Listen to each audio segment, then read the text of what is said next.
And students, now we start question number third. Question number third is A and B are partners sharing profits and losses in the ratio 7:5. They agree to admit C, their manager, into partnership, who is to get 1/6 share in the profits. He acquires this share as 1 by 24th from A and 1 by 8th from B. Calculate new profit sharing ratio. Okay, student. So in this question, there are two partners A and B, and old ratio 7:5. New partner C, and ratio of new partner is 1/6. But condition is C acquires his share as 1 by 24th from A and 1 by 8th from B. Calculate new profit sharing ratio. So student, this is the solution.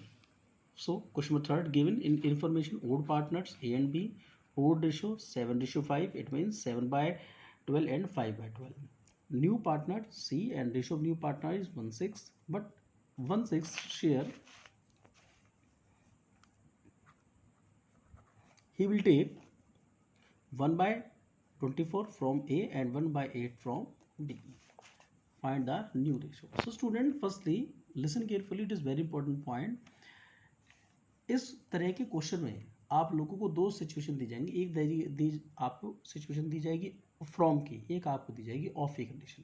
अगर आपको of की condition है तो it means वो multiply के sign को indicate करेगी, और अगर आपको फ्रॉम की कंडीशन दे रखी है तो वो आप लोगों के माइनस के सब्सट्रैक्ट के साइन को इंडिकेट करेगी। इट मीन्स अगर कहीं पर क्वेश्चन में आपको ऑफ दे रखा है तो समझ जाना वहाँ पर मल्टीप्लाई होगा, और अगर कहीं पर फ्रॉम दे रखा है तो सीधा सीधा वहाँ पर माइनस होगा। जिस वाले क्वेश्चन में फ्रॉम की कंडीशन है तो इसका मतलब ये है कि सी जो है वो अपने 1/5 शेयर 1/6 शेयर का 1 by 24 ए से लेगा। ठीक है, इट मीन जितना भी ए का पार्ट है सीधा सीधा आप उसमें से 1 by 24 को माइनस कर दें, क्योंकि यहाँ पर फ्रॉम की कंडीशन है। Okay, from is minus. Second में बी से कितना लेगा, वो जितना भी बी का पार्ट है उसमें से वो 1/8 पार्ट ले लेगा। ओके, तो अब इसे कैसे करेंगे student. So first is old share of A is 7 by 12, ठीक है, 7 + 5 इज 7 by 12। C will take, C कितना लेगा उसमें 1 by 24 लेगा। So new ratio of S, अब ए का न्यू रेशियो कितना होगा, ओल्ड रेशियो ऑलरेडी 7 by 12 है, माइनस 1 by 24 वो ले रहा है उससे, है ना, 1 by 24 वो कैसे ए से ले रहा है, तो हमने एलसीएम लिया यहाँ पर, ये हमारा एलसीएम आ गया ये 24, 12 2 जा 24, 2 7 जा 14, माइनस 24 1 जा 24 1, तो 14 माइनस 1 इज 13 by 24।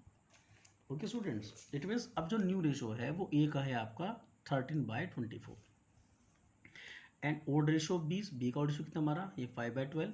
अब सी उससे कितना लेगा 1/8 ले रहा है उससे वो, तो न्यू रेशियो कितना होगा 5 by 12 माइनस 1 by 8, क्योंकि यहाँ पर कंडीशन हमारे पास फ्रॉम की, फ्रॉम मीन्स माइनस, तो हमने यहाँ पर सीधा माइनस कर दिया।